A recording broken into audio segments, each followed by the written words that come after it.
right, looks like we're live.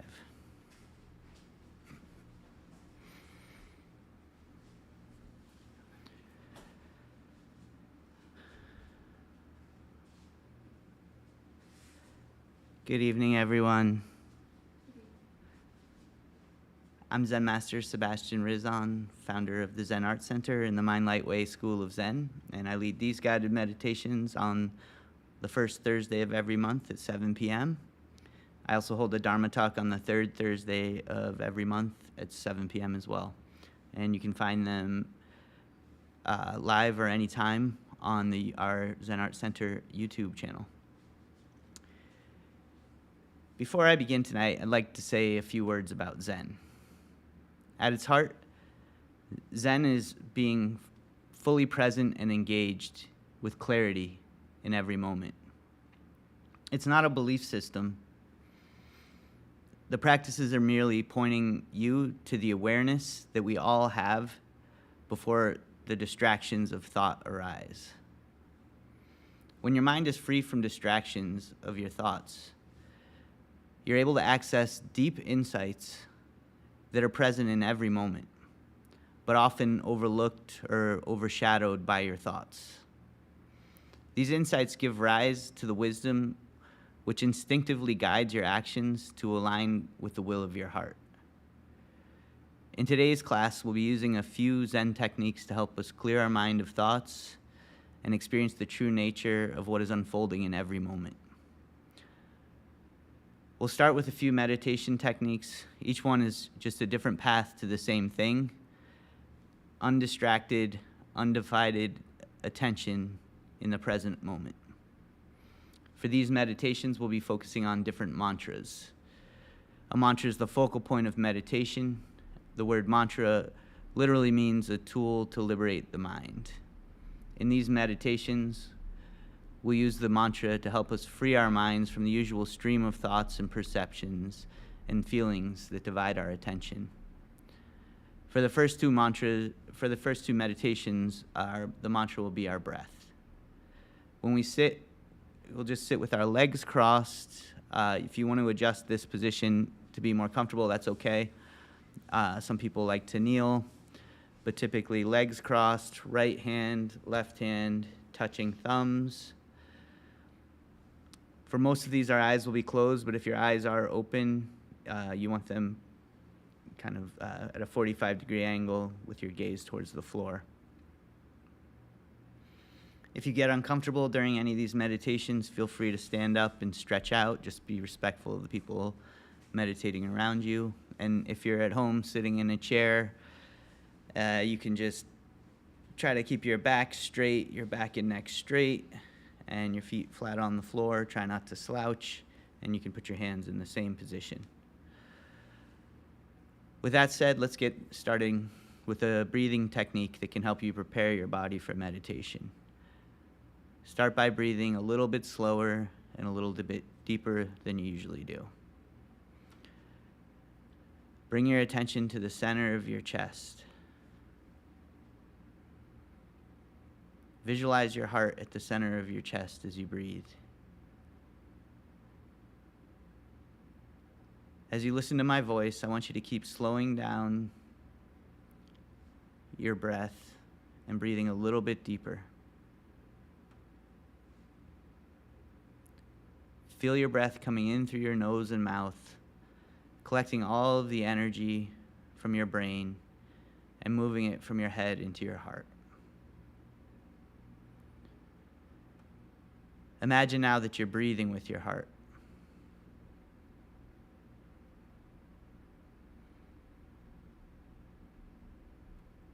The purpose of this practice is to try to align our mind, heart, and body. You can also place your hand on your heart and close your eyes if you like. Keep breathing slow, deep, and steady.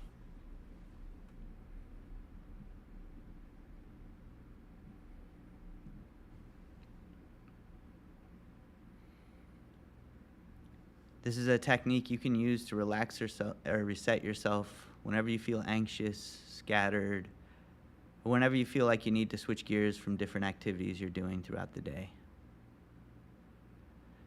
You can use it in the morning when you wake up, before you enter a stressful meeting, at work, before you go to sleep, or right before you meditate. If you practice this technique, you can learn to reset yourself in any moment by reminding yourself to take some slow and deep breaths. Now let's just practice this together for a few minutes by taking some slow and deep breaths.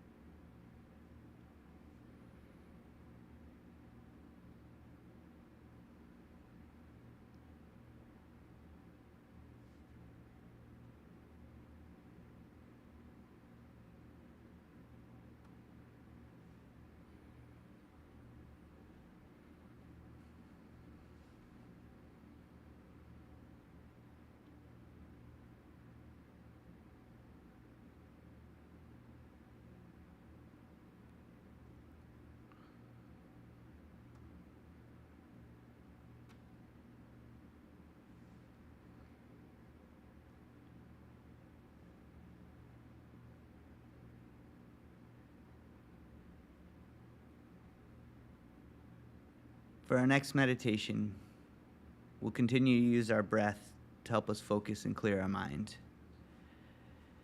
In this practice, we simply sit still and quietly count each breath as it comes and goes.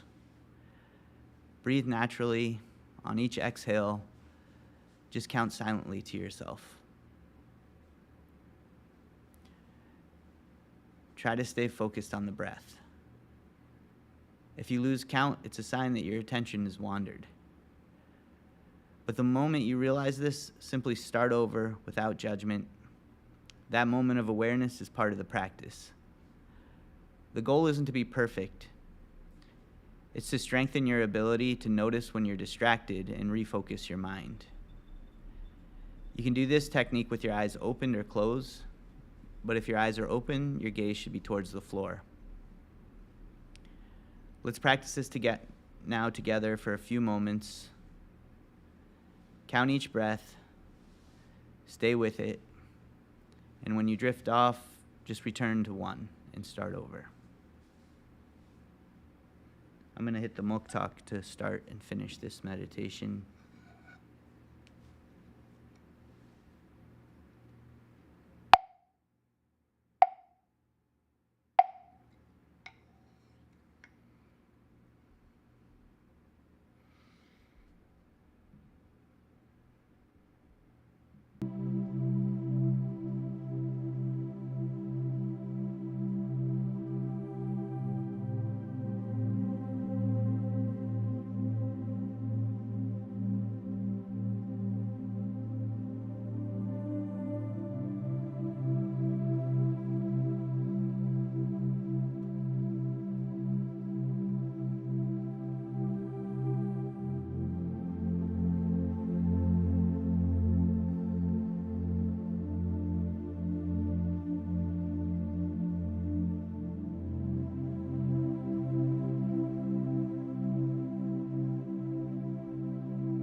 In the next meditation, we'll be using sound as our mantra. We'll focus our attention on the resonance of the singing bowls. Let the sound fill your awareness completely. Allow the waves of vibration to pass through you and wash away your thoughts. If a thought arises, let it pass and return your attention to the sound. Just listen, focus on the sound, and let it dissolve the boundaries between you and the sound.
For our next meditation, we'll focus our mind by repeating a single word or phrase as a mantra.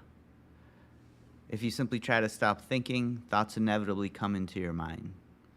By actively concentrating on the mantra, you direct your attention with purpose.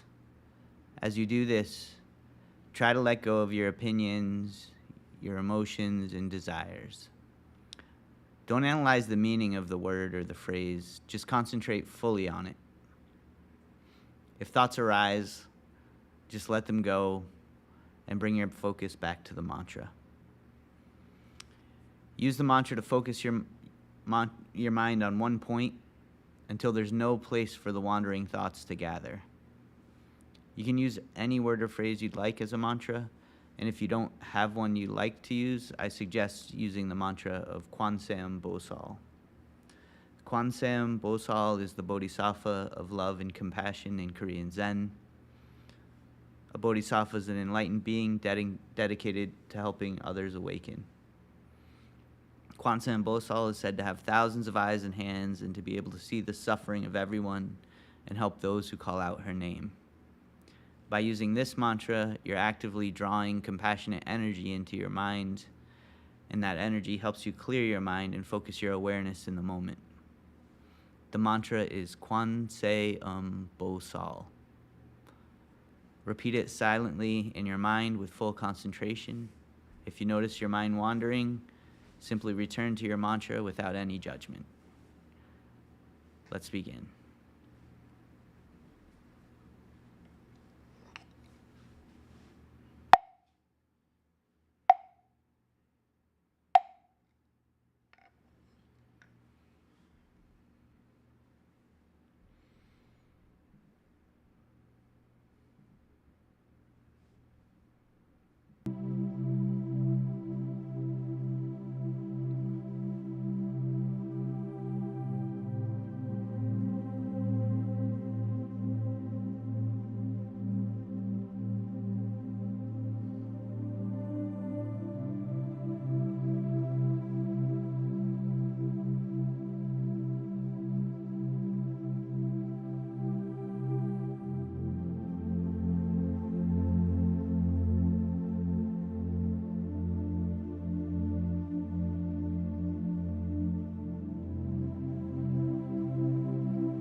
Now that we've used several methods to focus and clear our mind, I'd like us to peel back the layers of perception and turn inward toward the true nature of our being. Let's go deeper, beyond the senses, beyond memory, and beyond the thoughts that separate the observer from what's being observed. Please close your eyes.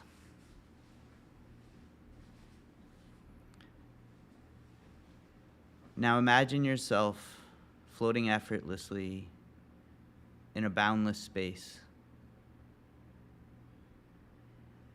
There's no light, no sound.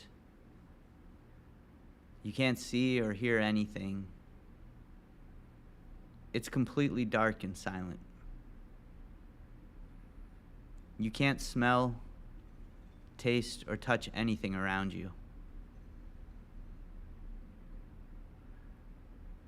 You have no sensations of anything.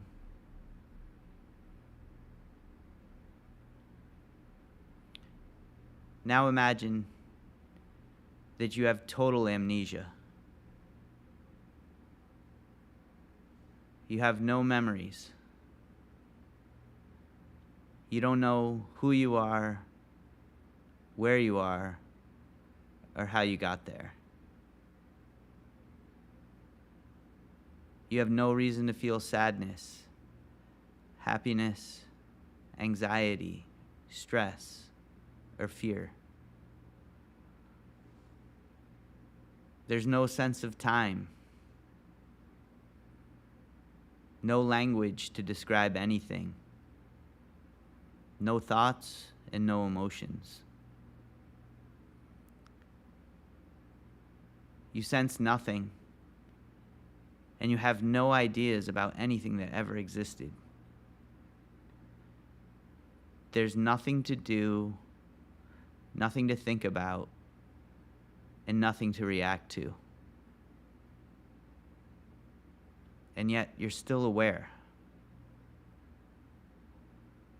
You're having an experience, not of something, but of being. This is pure awareness.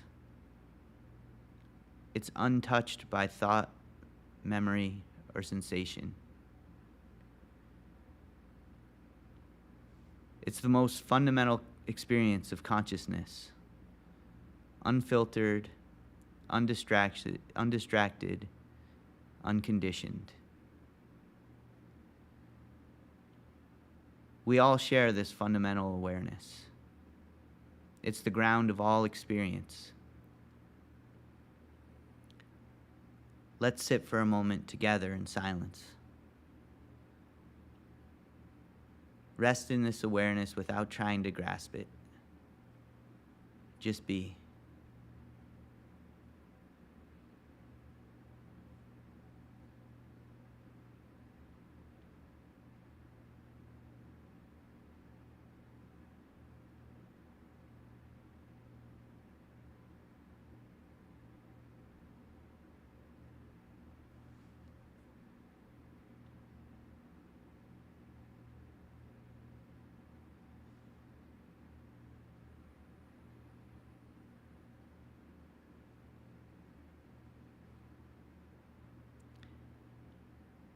You can open your eyes now.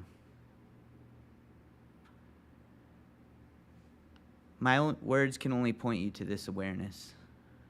They can't explain it. The moment we try to describe it, we turn it into something else. Zen teaching is always pointing you to this direct experience of wordless knowing. The clear awareness that exists before senses, before thoughts, and before self.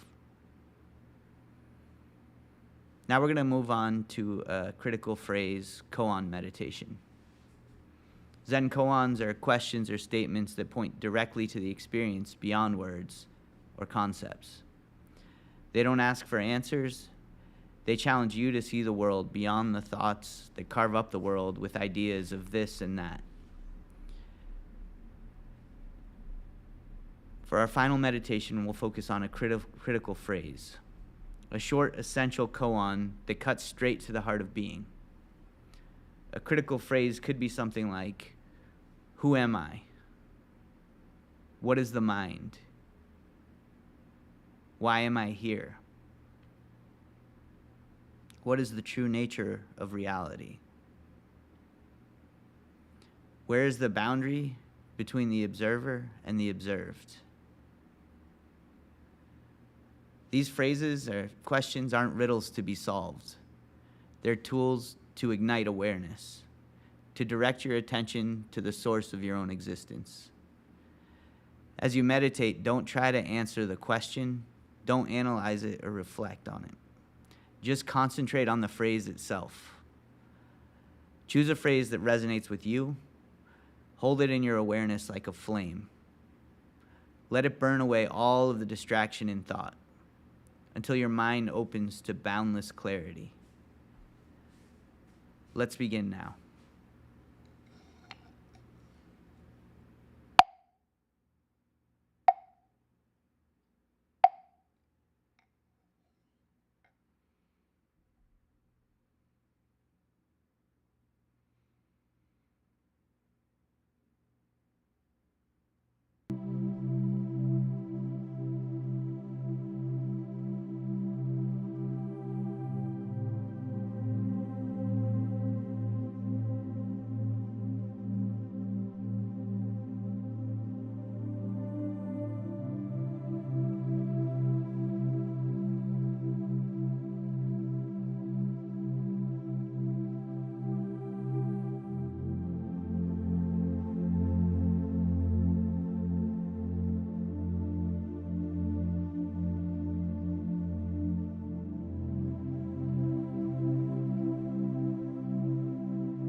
As we come to the end of the session, I'd like to leave you all with some closing thoughts.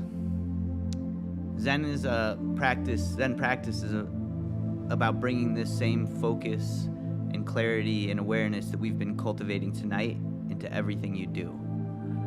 This is called moving meditation, treating your actions as a mantra and staying completely present in every moment as you move through life. You can begin this practice through activities you do already, things like yoga or martial arts, sports, drawing, painting, writing, or making music. Even going for a walk and remaining completely focused on your surroundings can be a meditation. Any activity where you're fully immersed in what you're doing can become a path of practice. The key is to be intentional. Focus your mind. Treat the activity as a meditation. To improve at this, it's important to build a foundation of daily practice. Even 5 minutes of meditation each morning, right when you wake up, is enough to start. You can use any of these techniques we practiced today, and I also have guided meditation videos on our YouTube channel if you want help with that.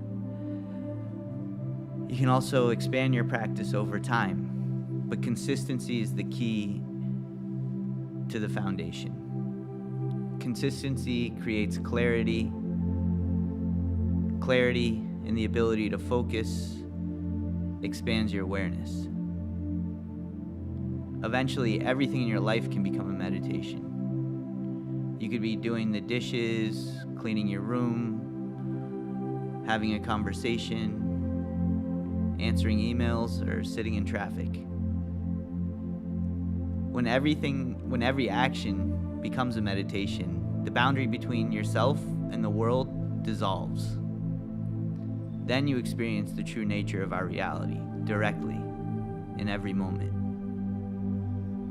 When your mind is clear and focused, every moment becomes connected to a deeper, expansive awareness. And you're able to intuitively align your actions with the instincts of your heart. That is true wisdom. Thank you for joining me tonight. I hope you're able to continue practicing a little bit on your own every day. And I wish you good fortune on that path. And I'll take questions now. If anybody here or anybody in the chat has them, I'm happy to stay a little longer and ask questions about meditation, about Zen, about anything I talked to. I know a few people are here from other classes. If you have any thoughts from last class, any follow-ups from that. Also in the live chat, if you have any questions, pop them in the live chat. And Lisa Abe, thank you for the sub. I got a comment there. Any questions here? Yeah.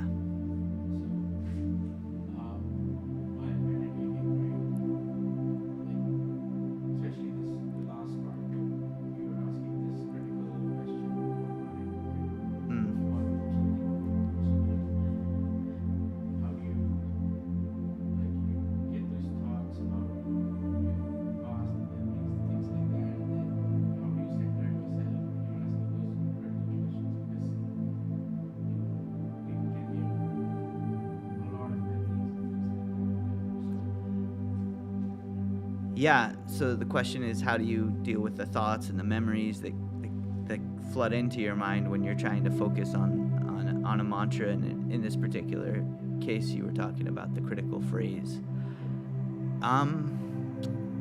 It takes practice. There's no real shortcut to that. I think it just takes consistent practice. That's kind of what I was talking about. I think everybody that I've met has some tendency for their mind to wander off into the past, into their memories, thinking about the future. That's thinking about the past can be a source of regret or sadness, and thinking about the future and things you can't control can cause anxiety.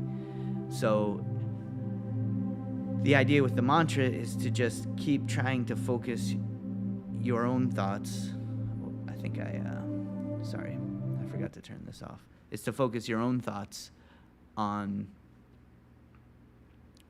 what you're focusing on, whether it's your actions, your mantra, whatever you're doing, whatever the meditation is. Keep your mind focused on that. It's easy to say, it's much more difficult to do. So, but I think it's fair to expect that you're going to have thoughts. So don't fight it. Don't beat yourself up about it. Don't scold yourself. Just let it go. Forgive yourself. You don't even need to forgive yourself. Just go back to the mantra. It's like any exercise you do. The first time you do it, it's difficult. The next time you do it, it's still hard, but it gets a little easier over a few times. If you wanted to lift heavy weights, you start with lighter weights, you do less repetitions, and then you work your way up to heavier weights. And then eventually, the things you started with become much easier, and then you can continue to challenge yourself. It's no different in meditation. It takes practice. That's why they call it practice. Zen practice is learning to do that, learning to refocus your mind. And what you'll notice is over time, your mind will still wander, but I think that part is somewhat impossible to avoid, that things grab your attention and pull them out and memories come up. It's part of the human condition. It's just how quickly do you return your focus back to the moment. The difference between enlightened and unenlightened is it happens instantly.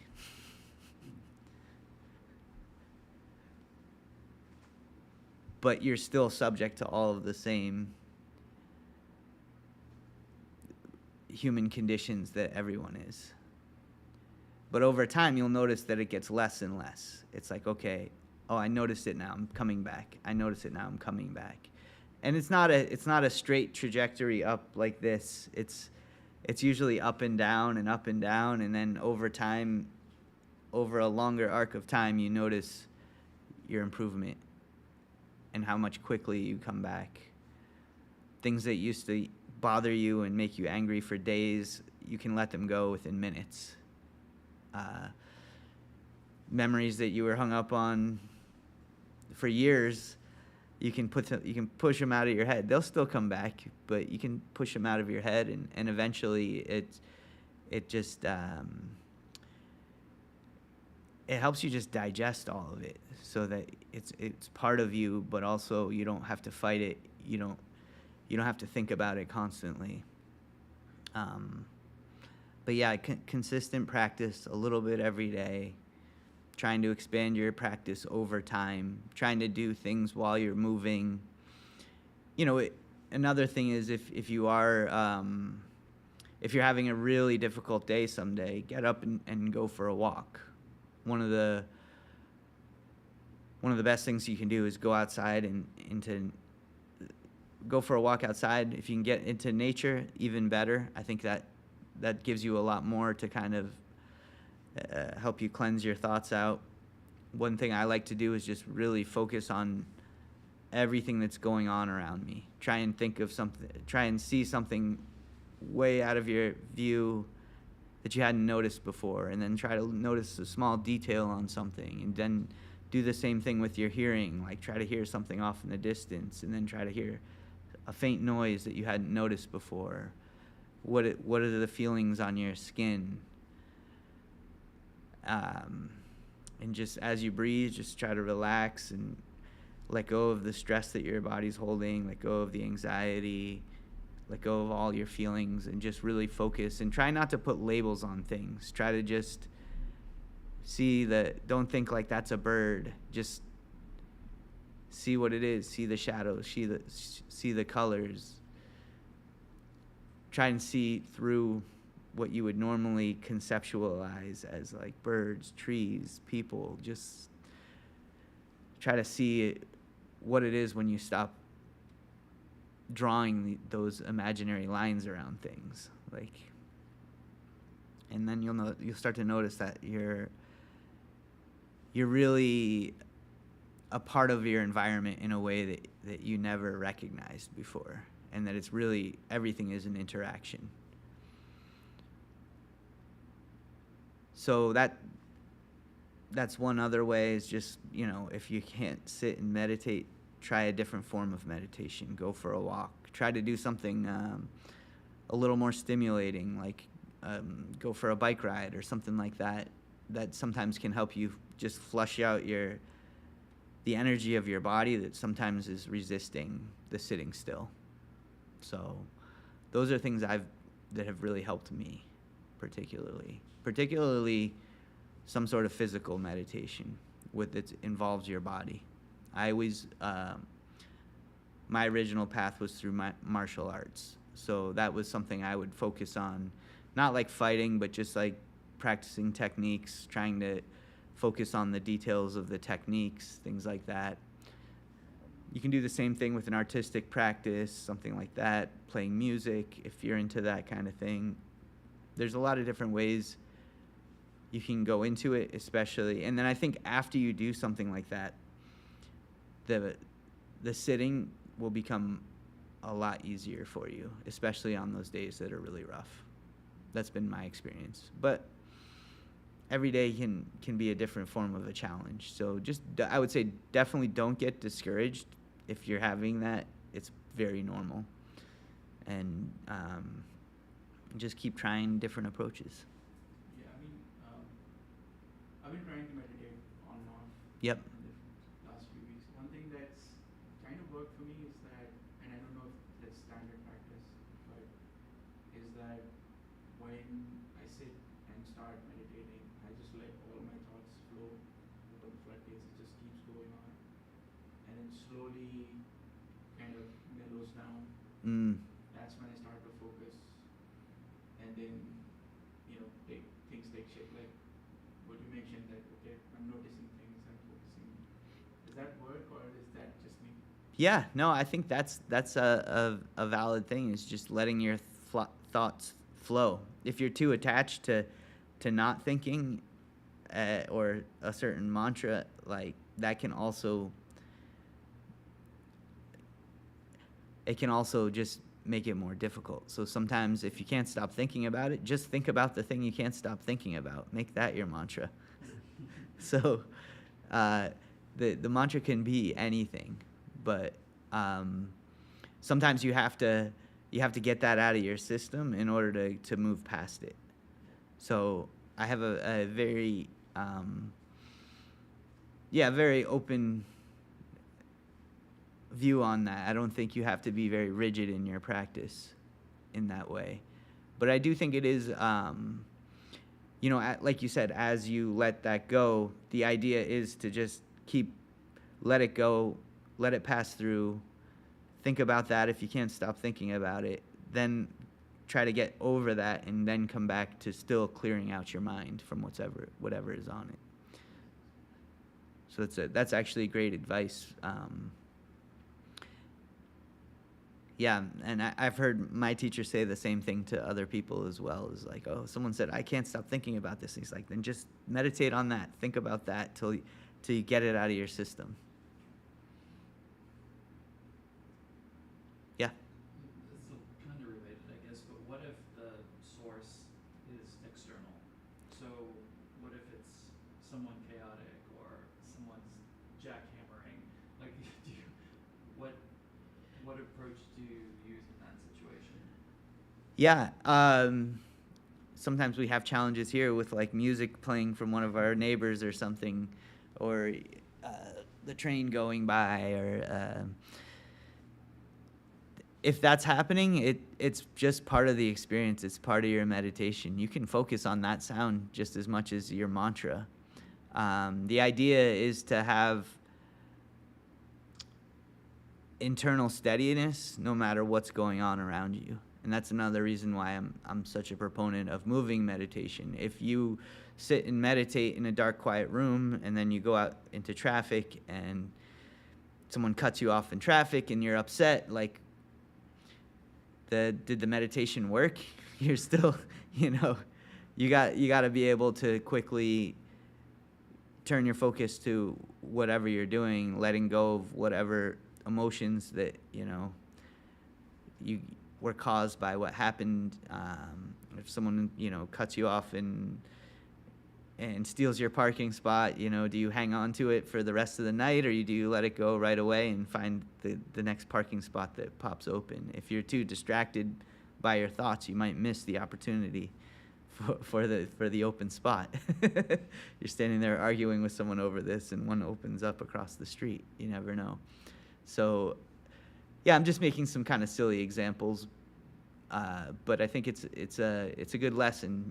Just try to, whatever's going on, you have no control over what's going on outside at any time, really. So your responsibility is over yourself and how you react, how you process things.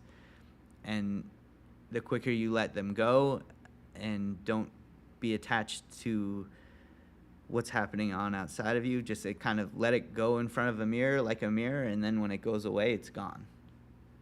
If your mind is like that, that's like an enlightened mind.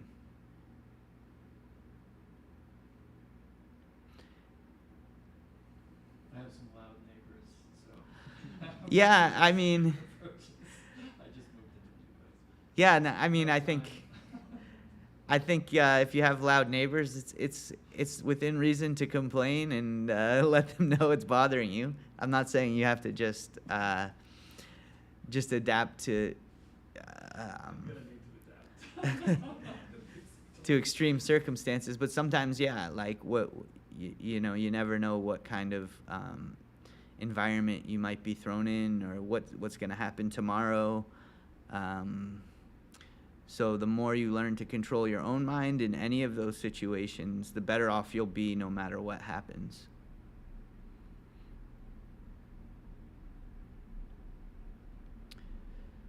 But yeah, feel bad for you. Like my old studio had a gym underneath that played loud music, and I could not get them to turn it down, and I was having meditation classes in there, and you definitely got a real life taste of trying to overcome that. But I think a lot of people had a similar experience where at first it was super distracting. It's all they could think about, and then after like 5 or 10 minutes, they don't notice it anymore.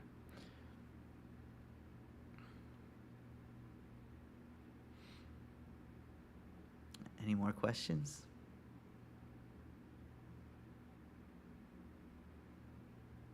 You look like you got a question. Not tonight.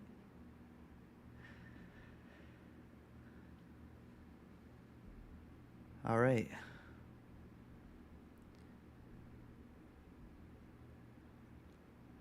I guess we'll call it a night then. Thank you so much for coming out, and we'll be here again in 2 weeks for a Dharma talk. That'll be a little different. I think most of you have been to that, but it's mostly just the mantra meditation, and half of, like 20 minutes of that, and the rest is a talk about Zen and reality and the mind and all of these different things. I never know exactly what I'm going to talk about, but a lot of times it is informed by the questions people are asking me. So I like to know what's out there in terms of what people are curious about, and how I might be able to steer their attention in a different, and into looking at things in a different light. So yeah, these are the first Thursday of every month.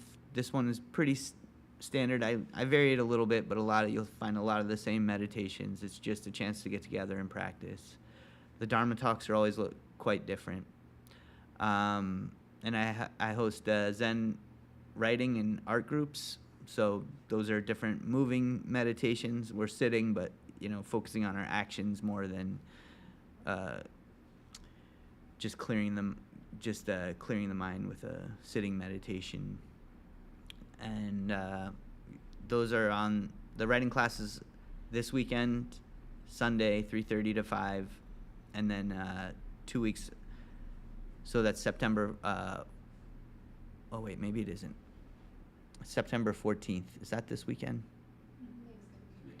next weekend. So it's September 14th and September 28th this month. And then the art class is on September 21st, same time, Sunday, 3:30 to 5. So you can bring any type of art project you want to work on or any type of writing project. The idea is just to learn how to turn those into meditations and learn how to turn use our meditation as a source of inspiration for our creative endeavors. And we'll also be hosting a Sangha social event, which is like a mix and mingle for community members, and that will be on the 28th after the writing class. We'll start it at 5:30 to 7. So you're welcome to come to that. Bring friends. We'll have snacks and refreshments. So just an opportunity to mingle with people from the community. And hopefully we'll be trying to have things like that a little more regularly. But the writing class can be big, so hopefully we get a bunch of people from that and people from all these other groups that have been coming in. If you're interested in learning a new art form, I do have sword and martial arts lessons here, so you can talk to me about that afterwards. And you don't need any experience to participate in any of these classes. Let me know if you're interested, and you're welcome to hang out and chat for a minute after class. And in closing, we are a 501c3 nonprofit organization, and we try to keep these classes free and open to the public. But we do rely solely on donations to be able to continue to offer these classes. So if you found value and you'd like to support us, you can find information here in the back near the door. There's a little donation, different ways you can donate, or leave some cash in the bowl if you'd like. We appreciate it. And if you're on YouTube, you can find out how to make a donation in the description of the video. And your generosity is greatly supported, or is greatly appreciated for supporting these programs. Thank you. And thanks for coming. We appreciate you coming out, and hopefully you can come join us if you're in the neighborhood for the Sangha Social. That's also, I created a meetup event for that too, so you can sign up and get a reminder for that. Thanks again. Have a great night.